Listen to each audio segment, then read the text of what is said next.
अच्छा जी स्टूडेंट्स, अस्सलाम वालेकुम।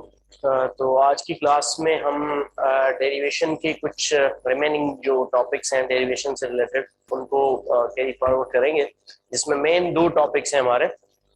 एक है चेन रूल, जिसके थ्रू हम कंपोजिट फंक्शंस को डेरिवेट करते हैं। कंपोजिट फंक्शंस हम पढ़ चुके हैं, F O G and G O F type functions, जो मैंने आपको फंक्शंस वाले चैप्टर में करवाया था, उसके अंदर ये सारा काम हम कर चुके हैं। अब उन फंक्शंस को डेरिवेट कैसे करते हैं उनको हम सीखने की कोशिश करेंगे। इसमें दोनों चीजें यूज हो सकती हैं, चेन रूल भी यूज कर सकते हैं हम, और एक प्रीवियस क्लास के अंदर मैं चंद चीजें आपको इस हवाले से इशारतन बता चुका हूँ, उनको भी यूज करते हुए हम कंपोजिट फंक्शंस की डेरिवेशन कर सकते हैं। मैं थोड़ा सा आपको सिर्फ हिंट दे देता हूँ चेन रूल के हवाले से, बाकी उसके बाद हम जो डेरिवेशन करेंगे वो यूजुअल तरीके से उसको परफॉर्म करेंगे। तो पहली पहले पोर्शन के अंदर हम चेन रूल के थ्रू डेरिवेशन करेंगे, और सेकंड जो मेन टॉपिक है डेरिवेशन से related, that is the implicit differentiation. अब इम्प्लिसिट डिफरेंशिएशन की भी बात करेंगे हम लेटर ऑन। तो सबसे पहले स्टार्ट करते हैं derivative of a composite function से। कंपोजिट फंक्शन आपको ऑलरेडी पता है, I am not going to go into the details of that. Derivative of composite function, ठीक है जी, जिसको हम यहाँ पे साथ में लिख लेंगे कि चेन रूल की बात करते हैं। अब चेन रूल के हवाले से थोड़ा सा मैं आपको ब्रीफ कर दूं इस स्टार्टिंग में। देखें जी, फॉर एग्जांपल आपके पास एक फंक्शन है y is equal to 3/2x, ठीक है। अब इस फंक्शन को अगर आप देखेंगे तो इस फंक्शन को हम ब्रेक कर सकते हैं दो पार्ट्स के अंदर यहाँ पे। अब वो दो पार्ट्स क्या हो सकते हैं? Possible two parts of this particular function can be, जिसमें आप इस फंक्शन को ऐसे लिख सकते हैं कि y is equal to 1/2 3x। For example मैंने इसको इस तरह से लिख लिया, कोएफिशिएंट अलग कर दिया और इसके अंदर जो वेरिएबल है उसको मैंने अलग कर दिया। अब इसको फर्दर आप किस तरह से चेंज कर सकते हैं या देख सकते हैं, उसके हवाले से मैं आपको बताता हूं कि लेट अस अज्यूम, यहाँ पे हम अजम्पशन कर लेते हैं कि एक फंक्शन है, एक कोई भी वेरिएबल है u, जो कि बराबर है 3x के, ठीक है जी। अब u is equal to 3x हमने अज्यूम कर लिया है, तो इस अजम्पशन के बाद आप देखेंगे तो ये फंक्शन हो जाएगा 1/2u के बराबर, ठीक है। ये 1/2u से क्या हमें फायदा मिल रहा है? हमें फायदा ये मिल रहा है कि यहाँ पे देखें ये जो इसकी कंपोजिशन थी, जिसमें दो पोर्शन थे, एक 1/2 और 3x, ये ब्रेक हो चुका है, ठीक है। इस कंपोजिशन को हमने तोड़ा है। इसी तरह का एक और एग्जांपल मैं आपको दे दूं, ज्यादा आसानी हो जाएगी समझने में। फॉर एग्जांपल आपके पास एक फंक्शन है sin t² + 1, ठीक है। अब sin t² + 1 को अगर आप देखें तो इसके अंदर एक फंक्शन है sin और दूसरा फंक्शन है इसमें क्या, t² + 1। तो ये आपको यहां से समझ आएगा कि कंपोजिट हुआ है। इस साइन फंक्शन के अंदर एक दूसरा फंक्शन हमने मर्ज किया हुआ है, कंपोज किया हुआ है। तो इसको भी अगर हम सेपरेटली लिखना चाहें तो लिख सकते हैं बाय अज्यूमिंग कि u is equal to t² + 1। इसके नतीजे में हमें क्या मिलेगा? y is equal to sin u मिल जाएगा। सो जैसे मैंने इस फंक्शन को ब्रेक किया, बिल्कुल इसी तरह से इस फंक्शन को भी ब्रेक कर दिया। अब u अज्यूम करने से हमें फायदा क्या हो रहा है? जो ओरिजिनल फंक्शन हमें गिना है वो थोड़ा सिंप्लीफाई हो जाता है। इसकी जो सिंप्लीफिकेशन है that is what matters the most. अच्छा, सिंप्लीफिकेशन तो हमने कर ली, बट सिंप्लीफिकेशन से ज्यादा हमें क्या चाहिए? हमें चाहिए इनके डेरिवेशंस, ठीक है जी। अब इनके जो डेरिवेशंस है वो हमने कैसे लेके आने हैं, उन डेरिवेशंस की तरफ हम चलते हैं, सही है। तो सबसे पहले हम करेंगे इसको इस तरह से कि फॉर एग्जांपल ये फंक्शन गिवन है, इस फंक्शन y को हम डेरिवेट कर लेते हैं with respect to x directly without using anything else. तो इसको अगर मैं डेरिवेट करूंगा ये वाले फंक्शन को, तो मुझे मिलेगा dy upon dx is equal to 3/2। इस चीज को ध्यान में आप रख लें। इसकी डायरेक्ट डेरिवेशन अगर हमने की, इसको मैं बल्कि यहां से स्टार्ट कर लेता हूं, इसको मैंने डायरेक्टली कर दिया। 3/2 कोएफिशिएंट है, बाहर आ गया, x की derivation with respect to x 1 होगी, ये हम पहले कर चुके हैं, ठीक है। अच्छा, अब इसके बाद हमने क्या करना है कि हमने इस y को डेरिवेट कर लेना है विथ रेस्पेक्ट टू u। अब कौन सा वाला y? ये जो y है इसको हमने डेरिवेट करना है विथ रेस्पेक्ट टू u। इसको जब आप with respect to u derivate करोगे तो आपको मिलेगा dy upon du is equal to 1/2। ये दूसरा आंसर हमारे पास आ चुका है, ठीक है। dy अपॉन du हमने इसको डेरिवेट किया विथ रेस्पेक्ट टू u, ये हमें मिला। अच्छा, साथ में ये जो हमने अजम्पशन की थी इसको भी डेरिवेट कर लीजिए। अब इसको डेरिवेट करेंगे विथ रेस्पेक्ट टू x, क्योंकि इसके अंदर वेरिएबल क्या है? x है, इसके अंदर वेरिएबल क्या था? u था। तो इसको आप डेरिवेट करोगे तो हम कहेंगे du upon dx is equal to 3, क्योंकि विथ रेस्पेक्ट टू x करेंगे तो ये डायरेक्टली 3 हो जाएगा। अच्छा, अब हमारे पास दो आंसर्स, तीन आंसर्स है। एक आंसर है dy अपॉन dx का, दूसरा है dy अपॉन du का, और तीसरा है du अपॉन dx का। हम अज्यूम कर लेते हैं कि ये हमारे पास फिलहाल नहीं है, ये हमने परफॉर्म नहीं किया हुआ। जस्ट फॉर द अजम्पशन सेक इसको सिर्फ अज्यूम कीजिए। अब होगा क्या, अगर मैं इन दोनों को आपस में मल्टीप्लाई कर दूं, ये दोनों अगर मैं आपस में मल्टीप्लीकेशन करता हूं तो मुझे आंसर क्या मिलता है? आंसर मिलता है ये, देखिएगा दोनों साइड, लेफ्ट हैंड साइड के साथ राइट हैंड साइड के साथ जब आप मल्टीप्लाई करेंगे तो आपको आंसर वही मिलेगा जो हम डायरेक्ट पहले कर चुके थे, सही है। अब इसको आप जरा देखिएगा कि how do we do this. यही इसके नीचे कर लेते हैं। तो ये dy upon du multiplied by du upon dx is equal to 1/2 multiplied by 3। तो अल्टीमेटली आपको क्या मिल रहा है? आपको मिल रहा है, ये देखें, ये du में कैंसिल हो जाएगा, बाकी क्या मिलेगा? बाकी बचेगा dy upon dx is equal to 3/2। और ये आंसर वही है जो कि इधर हमें मिला था। इसका मतलब क्या है कि कंपोजिट फंक्शन जो हमें गिवन था उसको हमने चेन रूल के थ्रू जब परफॉर्म किया तो सबसे पहले इसका जो कंपोजिशन है वो हमें तोड़नी पड़ेगी, इसमें अजम्पशन लेके आनी पड़ेगी। अजम्पशन हम लेके आए, फिर जो अजम्पशन लाए हैं उसको डेरिवेट किया, और जो अजम्पशन पुट करने के बाद ओरिजिनल फंक्शन मिला उसको डेरिवेट किया। फिर दोनों को जब आपस में मल्टीप्लाई कर देंगे तो आपको ओरिजिनल फंक्शन का डेरिवेशन मिल जाएगा। एक तरीका ये है। सेकेंड मेथड इज कि आपको जो भी फंक्शन गिवन है डायरेक्टली उसको परफॉर्म कर दें, जैसे हम यूजुअल डिफरेंशिएशन करते हैं।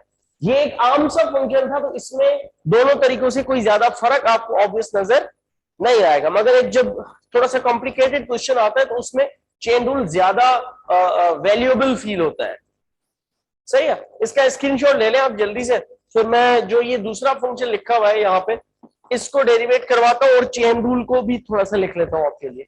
पहले मैंने कोशिश की कि एग्जाम्पल वाइज आपको मैं समझा दूं कि किस तरीके से ये काम हुआ हुआ है। इसकी जल्दी से तस्वीर बना लें आप लोग, टाइम नहीं है इतना।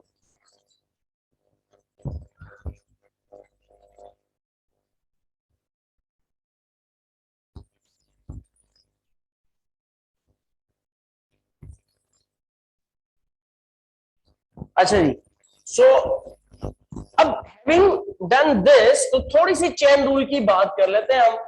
चेन रूल में हमने क्या किया, हमने एक अजम्पशन लेके आए एक फंक्शन u के हवाले से, फिर इसके अंदर दो डेरिवेशंस हमने परफॉर्म की।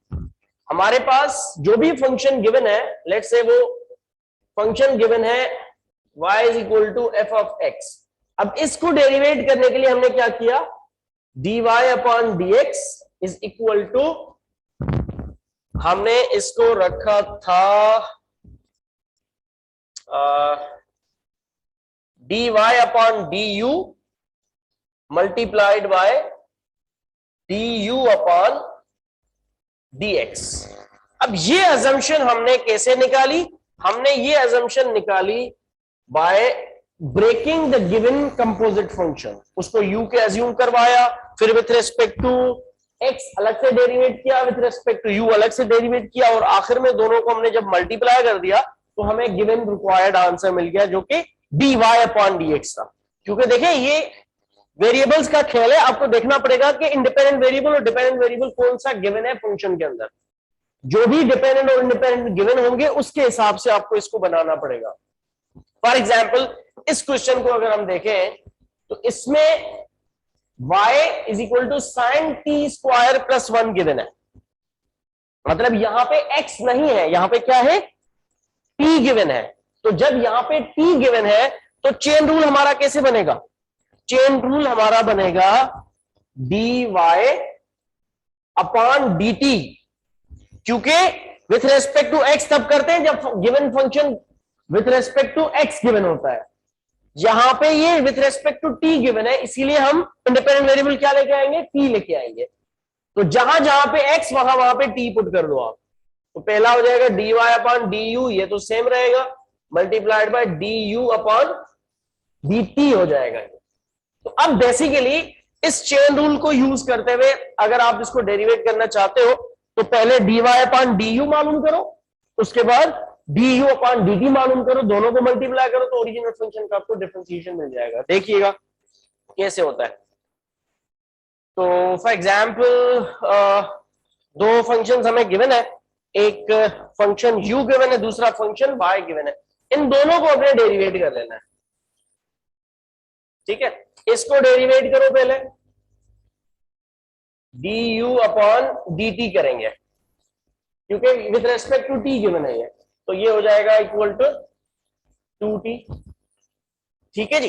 अच्छा प्लस 1 है तो वो 0 हो जाएगा। इसको करो विथ रेस्पेक्ट टू u, तो ये होगा dy upon du is equal to sine u का डेरिवेशन मैं आपको पहले करवा चुका हूं, ये क्या होता है, cos u, कोसाइन फंक्शन होता है इसका, लास्ट क्लास में हम कर चुके हैं। ये हो गया cos u, ठीक है जी। अब हमें चाहिए क्या, हमें चाहिए dy अपॉन dt, तो क्या करेंगे, इन दोनों को आपस में मल्टीप्लाई कर दो। तो हम लिखेंगे dy upon du multiplied by du upon dt is equal to cos u multiplied by 2t। तो ये बराबर हो जाएगा dy अपॉन dt के इक्वल टू, यहां पे ये जो u गिवन है, अब इस u की वैल्यू जो हमने अज्यूम की थी वो पुट कर देंगे, ये हमने अज्यूम किया था, तो u की जगह पे क्या पुट कर दोगे वापस, तो ये हो जाएगा 2t, यहां पे cos t स्क्वायर प्लस 1। तो ये इसका डिफरेंशिएशन है यूजिंग चेन रूल।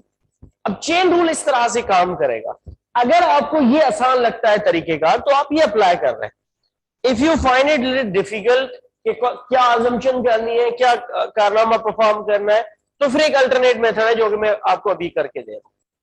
मगर ये जो चेन रूल है ये बहुत इंपॉर्टेंट है, आगे जाके आप एक कोर्स पढ़ते हो डिफरेंशियल इक्वेशंस, उस डिफरेंशियल इक्वेशन में इसका चेन रूल का बड़ा अमल दखल आता है, अजम्पशंस आती है, जब इंटीग्रेशंस परफॉर्म होती है तो उसमें ये डेरिवेशन जो चेन रूल के थ्रू है वहां पे इसका इस्तेमाल काफी क्रिटिकल हो जाता है।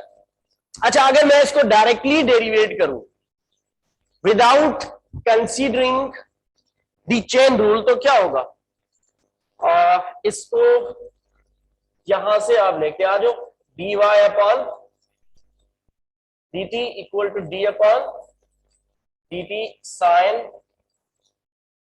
T square plus 1। मैंने आपको लास्ट क्लास के अंदर ये बताया था, अगर आपने अटेंड किया था, कि सबसे पहले जो ओरिजिनल फंक्शन गिवन है उसको डेरिवेट करेंगे, फिर जो उसके साथ एक्सटेंशन या कंपोजिशन आएगी उसके बाद उसके ऊपर जाएंगे। तो सबसे पहले ओरिजिनल फंक्शन क्या गिवन है? ट्रिग्नोमेट्रिक फंक्शन है जो कि साइन है। तो आप सबसे पहले साइन का डेरिवेट कर दो। साइन का डेरिवेट क्या होगा? कॉस। इसका एंगल क्या गिवन है? एंगल गिवन है टी स्क्वायर प्लस 1। जब ये ओरिजिनल फंक्शन की डेरिवेशन हो गई तो फिर हमने इसकी एक्सटेंशन पे फोकस करना है, और इसकी एक्सटेंशन क्या गिवन है? एंगल, जो कि टी स्क्वायर प्लस 1 है। तो अब हम कहेंगे कि डी अपॉन डी टी साथ में टी स्क्वायर प्लस 1। तो इसका डेरिवेशन परफॉर्म कर ले आप। तो ये होगा d y upon D t equal to cos t square plus 1 multiplied by t square plus 1 का डेरिवेटिव क्या होगा? 2t।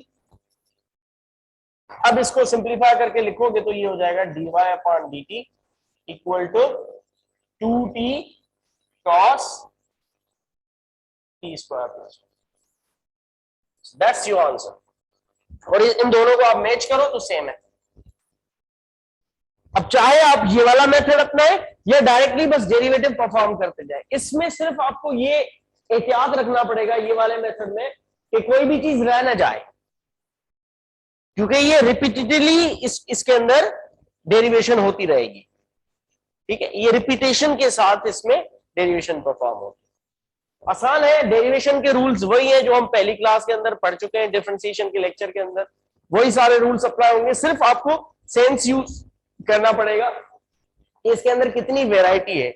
कंपोजिट फंक्शन ट्रिकी होता है सिर्फ इसलिए क्योंकि उसके अंदर मल्टीपल फंक्शंस होते हैं, और हमारी ये कोशिश होती है कि कोई भी फंक्शन रह ना जाए, सारे के सारे फंक्शंस जो कि उसमें गिवन है उन सबकी डेरिवेशन परफॉर्म हो जाए। इसी के अंदर अगर पावर गिवन होता तो पहले हम पावर का डेरिवेशन करते, फिर ओरिजिनल फंक्शन का डेरिवेशन करते, फिर उसके एंगल का डेरिवेटिव करते।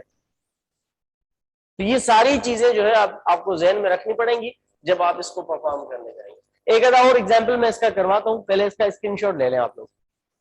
अनिक आप करीब आ दो, यहाँ जो आगे आ जाओ,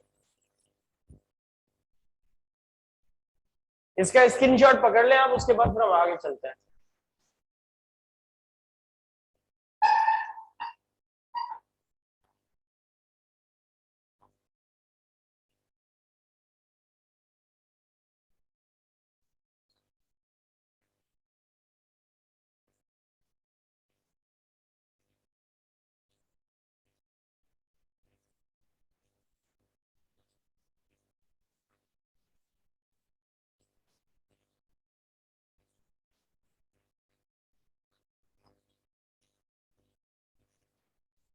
गालियां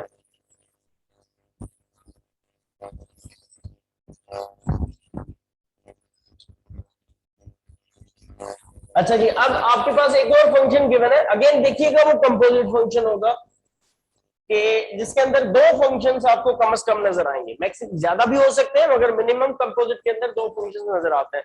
for example we consider y is equal to e power cos x। अब देखिए ये एक्सपोनेंशियल फंक्शन तो है मगर साथ में इसके अंदर ट्रिग्नोमेट्रिक फंक्शन भी गिवन है जो कि क्या है? cos x। ठीक है, अब इसको आप दोनों तरीकों से परफॉर्म कर सकते हैं कि आप u अज्यूम कर लीजिए, इसको cos x को u अज्यूम कर लीजिए। ठीक है, फॉर एग्जांपल हमने कहा u is equal to let u is equal to cos x। ठीक है, तो इसको आप डेरिवेट कर लीजिए, फिर du अपॉन dx बराबर हो जाएगा माइनस sin x के। ठीक है, अब u अगर cos x के बराबर हो गया तो फिर y किसके बराबर होगा? y बराबर हो जाएगा e पावर u के। फिर इसको डेरिवेट कर लीजिए dy upon du is equal to e power u, क्योंकि एक्सपोनेंशियल फंक्शन का डेरिवेटिव वही होता है एक्सपोनेंशियल फंक्शन। अच्छा, इसके बाद इन दोनों को मल्टीप्लाई कर दो, ये 1 और ये 2, इन दोनों को मल्टीप्लाई करोगे तो आपको आंसर मिल जाएगा dy upon du multiplied by D U upon D X, तो ये हो जाएगा e power u multiplied by minus sine x. अब ये जो u है इसमें जो अजम्पशन की थी वो वापस पुट कर देंगे, तो ये आंसर हो जाएगा इसका dy अपॉन dx, क्योंकि ये du में कैंसिल हो जाएगा, ठीक है, equal to e power cos x multiplied bye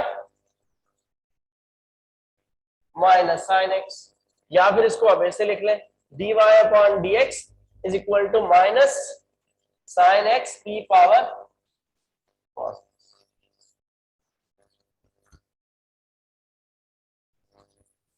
जी बेटा, e की पावर u जो है ये हमने देखे e की पावर ओरिजिनल क्या है cos x, u तो हमने अज्यूम किया ना, डेरिवेट करने के लिए ये अजम्पशन की मैंने लिखा है लेट, तो फिर जब डेरिवेशन हमारा काम परफॉर्म हो गया तो जो सपोजिशन की थी उसको वापस रिटर्न भी तो करना होता है, ठीक है ना। अच्छा, ये एक तरीकेकार है चेन रूल के थ्रू जो हमने किया, डायरेक्टली करें इसको मैं लगा लेता हूं यहां पे, और दूसरा मेथड क्या होगा, हमें फंक्शन गिवन है y is equal to e power cos x, हमने डेरिवेट कर लेना है इसको, हम करेंगे dy upon dx is equal to d upon dx, दोनों साइड्स डिफरेंशियल अप्लाई कर दिया, अब क्या होगा dy upon dx is equal to e power cos x को डेरिवेट करना है, आपको पता है कि जो भी एक्सपोनेंशियल फंक्शन होता है उसकी डेरिवेशन वही होती है एज इट इज, तो ई पावर cos x सेम आ गया। अब ओरिजिनल फंक्शन एक्सपोनेंशियल है, उसका डिफरेंशिएशन हो गया, बचा क्या, बचा इसका पावर, अब हमने इसके पावर को डिफरेंशिएट करना है,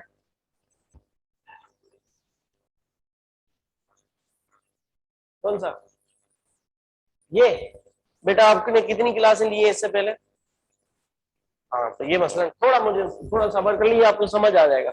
ये देखो ये y है ये e है, दोनों साइड्स हमने क्या अप्लाई किया है d upon dx, d upon dx मैं आपको पहले बता चुका हूं कि ये डिफरेंशियल ऑपरेटर है, किसी भी चीज को डेरिवेट करना होता है ना, किसी भी चीज को डेरिवेट करना है तो हम क्या अप्लाई करते थे, उसके आगे क्या लिख देते, d अपॉन dx, इसका मतलब क्या है, dy का मतलब है derivation of y upon dx derivation of x, और ये जो अपॉन है इसका मतलब होता है विथ रेस्पेक्ट टू, मतलब डेरिवेशन ऑफ y को हम डेरिवेट कर रहे हैं with respect to derivation of x के डेरिवेशन के हिसाब से, ठीक है, तो यहां पे इसका मतलब क्या है, derivation of e power cos x with respect to derivation of x। अच्छा, अब हमने किसको डेरिवेट करना है, cos x को डेरिवेट करना है, तो जब cos x को डेरिवेट करना है तो इसके आगे क्या लगाऊंगा मैं, d अपॉन dx, जिसको डेरिवेट करूंगा उसके आगे d अपॉन dx लगाऊंगा, तो ये हो गया d अपॉन dx, ठीक है। अच्छा, ये क्या हो जाएगा अब, dy upon dx same, e power cos x same, फिर cos x का डेरिवेशन क्या होगा, माइनस साइन x, नीचे आ गया माइनस साइन x, लिहाजा आंसर आ जाएगा dy upon dx is equal to minus sine x e power cos x, वही आंसर है, आंसर दोनों में सेम है, आंसर दोनों में सेम है, इसका मतलब यह है कि हमने दोनों तरीकों से काम परफॉर्म कर लिया और दोनों तरीके दुरुस्त है। आपको दोनों में से जो तरीका आसान लगे वो आप अपना लें, आपको इस तरह का क्वेश्चन आता है पेपर में या कहीं पे भी, आपको ये वाला मेथड सही लगता है अजम्पशन वाला तो ये कर ले, अगर आपको डायरेक्ट डेरिवेशन करने में आसानी लगती तो वो कर ले, मुझे कोई परवाह नहीं। बनाए इसकी तस्वीर बनाए जल्दी से, शाबाश।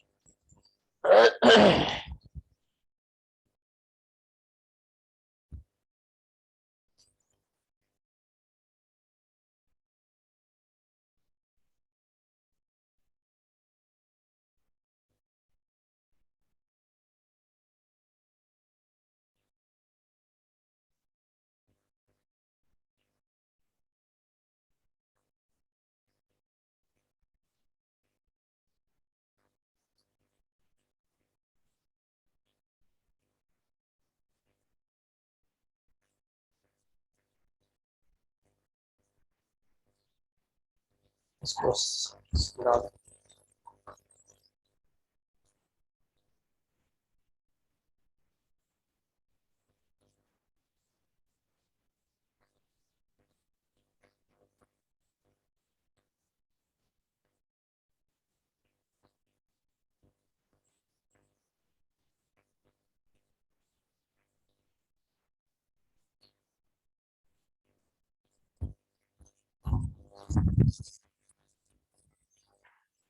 अच्छा जी, तो अब अभी तक जो हमने काम किया उसमें चेन रूल की जो इस्तेमाल था, इसका जो यूजेज था वो एक बार हो रहा था। मतलब एक फंक्शन है, ओरिजिनल फंक्शन है, उसको डेरिवेट किया, फिर उसका उसके साथ जो कंपोजिट फंक्शन है उसको डेरिवेट किया। ऐसा हो सकता है कि एक ही क्वेश्चन के अंदर हमें चेन रूल 2 मरतबा, 3 मरतबा, 4 मरतबा रिपीट करना पड़ जाए। So they can be a repeated use of chain rule. तो repeated use of chain rule के लिए मैं यहां पे लिख लेता हूं, repeated use of chain rule. इसका एक एग्जांपल मैं आपको करवा देता हूं, ठीक है जी।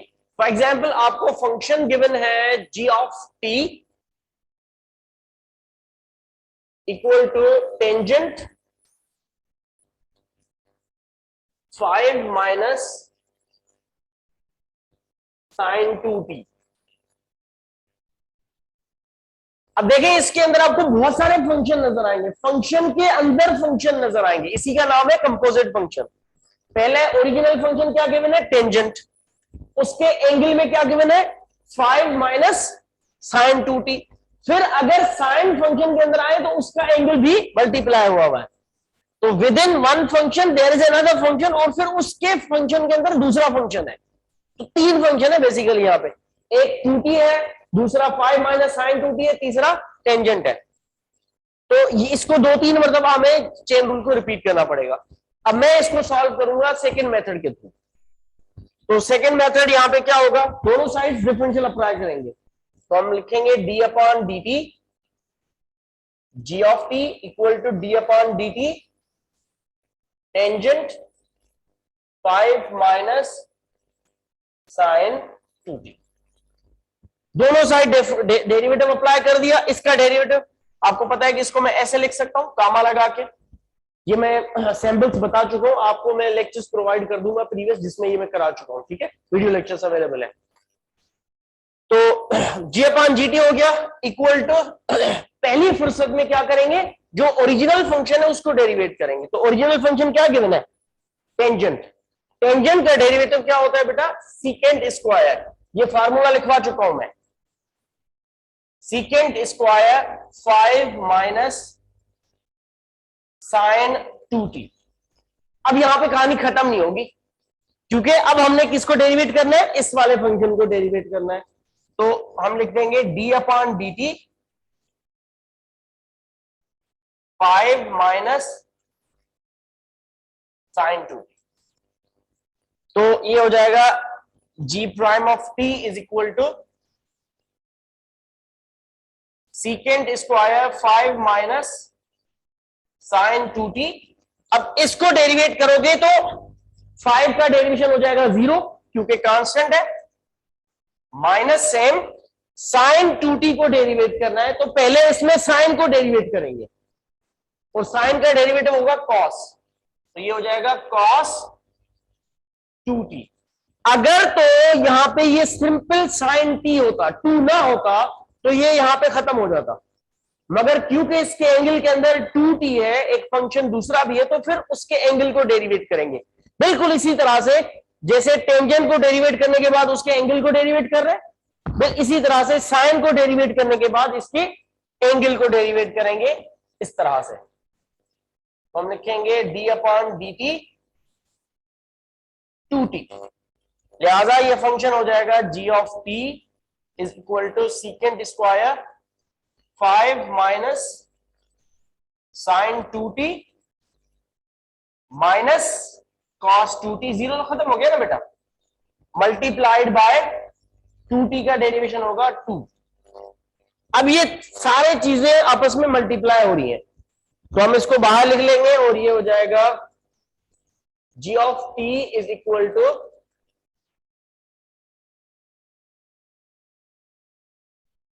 Minus 2 cos 2t secant square 5 minus sine 2t। That's it, ये इसका डेरिवेटिव होगा। तो कंपोजिट फंक्शन देखें अगर हमें गिवन है, तो उसको रिपीटेडली किस तरह से हम डेरिवेट करें। देखें ना कितनी बार डेरिवेट किया है, एक बार, फिर दूसरी बार, फिर तीसरी बार। अब अगर यहां पे भी ऐसा फंक्शन होता जिसको ओरिजिनल फंक्शन के बाद वापस डेरिवेट करना पड़ता, तो फिर एक बार और करते हम। तो ये फिर आपके कॉमन सेंस पे डिपेंड करता है कि आप पहचाने कि गिवन फंक्शन जो है वो कौन सा है, कंपोजिट है नहीं है, कंपोजिट है तो उसके अंदर रिपीटेशन होगी या नहीं होगी। इंटरेस्टिंग भी है ये, अगर आपको प्रीवियस फार्मूलाज याद है तो ये वाले परफॉर्म करने में आपको कोई मसला नहीं होगा। बनाए इसकी तस्वीर बनाए, शाबाश जल्दी से।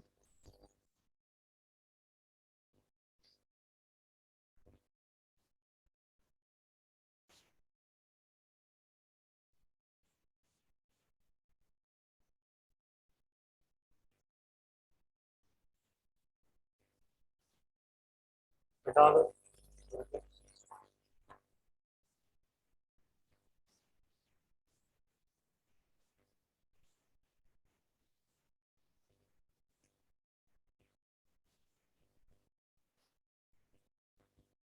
इसके दो एग्जाम्पल्स और करवा देता हूं, उसके बाद ये क्लियर हो जाएगा आपको। बस ऑलरेडी क्लियर हो चुका है, बस इसके दो एग्जाम्पल्स मैंने करवाना है। ठीक है, इसके अंदर पावर रूल के हवाले से हम बात करते हैं थोड़ी सी। अगर पावर रूल को रिपीटेडली हमें यूज करना हो तो हम क्या कर सकते हैं, that's what we are going to talk about. For example आपको एक क्वेश्चन गिवन है, ये क्वेश्चन है d upon D x perform कीजिए किसका, d upon D x perform कीजिए 5x³ minus x power 4 whole power 7, 5x³ minus x power 4 whole power 7, इसका derivation perform कर। अब बखूबी आपको यहां देख लें बोर्ड पे, बखूबी आपको पता चल रहा है कि इसके अंदर रिपीटेशन होगी, क्योंकि देखिए पहले पावर का डेरिवेशन होगा, पावर के डेरिवेशन के बाद फिर इसका डेरिवेशन होगा, तो रिपीटेशन यहां पे आपको बखूबी नजर आ रही है। तो आपको पता है कि यहां पे हम nx n-1 रूल अप्लाई करेंगे। Power rule, chain rule powers के अंदर इस तरह से यूज होता है कि हम कहते हैं कि nx n-1, फिर हम करते हैं इसके अंदर एक और दफा परफॉर्मेंस जिसको आप कहते हैं du अपॉन dx। ठीक है, तो इसको परफॉर्म कीजिए। पहले इसका पावर परफॉर्म करेंगे nx n-1, तो ये हो जाएगा 7, बाहर आ जाएगा जैसे ये बाहर आया, 5x³ minus x power 4 7 minus 1, nx n-1 हो गया। फिर क्या करना है, du अपॉन dx, u क्या है यहाँ पे, ये वाला फंक्शन u है, इसको वापस डेरिवेट करना पड़ेगा क्योंकि इसकी डेरिवेशन तो की नहीं ना हमने सिर्फ पावर को डेरिवेट किया, तो multiplied by derivation of 5x³ minus x power 4। ठीक है जी, तो अब इसको परफॉर्म कर लीजिए, 7 5x³ minus x power 4 power 6, और इसको डेरिवेट करोगे तो आपको आंसर मिलेगा जनाबे आली 15, या बल्कि एक स्टेप करके दिखा देता हूं, 5 multiplied by 3 minus 1 minus 4 4 minus 1। ठीक हो गया, तो ये होगा 7 5x³ माइनस x पावर 4 6, अब ये होगा 15x² माइनस 4³ ठीक है, तो दैट्स द आंसर। परफॉर्म हो गए, देखिए हर चीज का डेरिवेशन हो गया। हम चाहे तो यहां पे एक और एक्सटेंशन कर सकते हैं कि ये जो इन दोनों का बेस है x, इसको भी डेरिवेट करें, मगर इसका डेरिवेशन क्या होगा, 1 होगा, तो इसको वापस करने की जरूरत नहीं है। ठीक है, एक आखिरी एग्जांपल चेन रूल के हवाले से बता देता हूं। It is derivation of sine power 5x, d upon dx sine power 5x। Again देखिए पावर है, ठीक है। अच्छा, इसमें एक और कर लेते हैं, रिपीटेशन का भी लेके आ जाते हैं, साइन 7x। ठीक है, तो अब क्या होगा, सबसे पहले इसके पावर का डेरिवेट करोगे, 5 sign 4 7x, nx n-1 apply कर दिया, ठीक है, फिर डेरिवेशन करेंगे इसके बेस की, तो हम करेंगे d upon D x sine 7x, तो ये हो जाएगा 5 sine power 4 7x, sign 7x का डेरिवेशन हो जाएगा कॉस 7x। खत्म नहीं हुआ यहां पे, क्योंकि फिर 7x को भी डेरिवेट करना है, रिपीटेड यूज है। तो हम करेंगे d upon D x 7x, तो ये हो जाएगा 5 sine power 4 7x multiplied by cos 7x multiplied by 7, तो ये 7 इस 5 के साथ मल्टीप्लाई हो जाएगा, आंसर मिल जाएगा आपको 35 cos 7x और साइन पावर 4, ये इसका आंसर है। तो देखिए चेन रूल इंटरेस्टिंग है, इसको अगर आपको ये समझ आ गया कि कहां कहां पे डेरिवेशन परफॉर्म करनी है, तो ये आपको बहुत इंटरेस्टिंग लगने वाला है। सही है, बनाया इसकी तस्वीर। फिर आगे चलते हैं, इम्प्लिसिट डिफरेंशिएशन की तरफ चलेंगे अब हम।